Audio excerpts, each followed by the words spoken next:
Ty jsi tomu dal. Hm? Co? Možná by ses měl na chvíli posadit. Máš tomu něco bližšího? Na té party si měl s Tyelkem několik drinků a nakonec si skončil tady. Jacku, čeká tě soudní proces. Generál Hammond mě proto vyslal, jako tvého právního zástupce. Tak jel jsi stopem? Půjčil jsem si tvoje auto. Vtipný. Bez dovolení. Myslel jsem, že budeš rád. Vzal jsem jej do servisu, nechal jsem vyčistit ty skvrny od kečupu. Jestli si na mě zlobíš, neměl bys to v sobě zadržovat a říct mi to na rovinu. Vykopnu tě až na měsíc. No dobře, teď se zkus trochu uvolnit. Aha. Představ si, že jsi lehoučké pírečko. A jaký je tvůj život? Vznášíš se? Vcuc na mě vysavač. Dobrá, necháme to na později. A jak se jinak máš? No, vaří tu. Docela slušně. A krmí mě normálně 12 za den, ale chybí mi domácí strava. Bál se na tebe opravdu zlobí za to, co jsi mu provedl na jeho narozeninové oslavě. Vůbec nevím, jak tě odsud mám dostat. Lanem? Ne.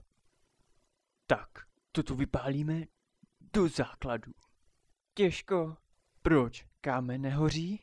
S tím si poradíme. Jak? Solžíce. Všiml jsi, zdi nejsou z pudinku. No jasně, potřebujeme to létající prkno z návratu do budoucnosti. Nechápeš. Co? Čeká tě soud. Tak to mi vysvětli. Goaldi tě chytli za krádež. Víš, že jsi opilý ukradl zaparkovaný hatak? Vážně? Ještě než jsi odletěl, tak si snědl sám všechny jednohubky. Když jsi vzlétal, sestřelil si stařenku. Myslel jsem, že po mně jde smrtka na mopedu. A taky jsi jako poslední hrál s bálovým pudlíkem. A to chcou hodit na mě? Jo? Jen jsem jej položil do křesla a vůbec jsem na něj nesahal. Byl tam. Pak najednou někam zmizel. Sedl jsi na něj.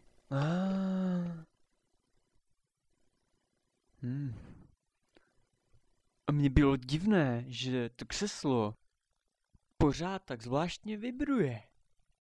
Snažil se nadechnout. Když jsi na něj sednul, tak tam asi nebylo dost vzduchu. Takže to nebylo vibrační křeslo, co ti nádherně namasírovalo pozadí. Nečekej žádné slitování, kvůli tobě bude pan Punťa srkat až do smrti jídlo slámkou. Takže ty jsi můj bhájce? Taky jsem kdysi měl takového malého pejska. No a co? Takže vím, jak se bál cítí a nemůžu ti dál zastupovat, ale... Nechceš víkačku?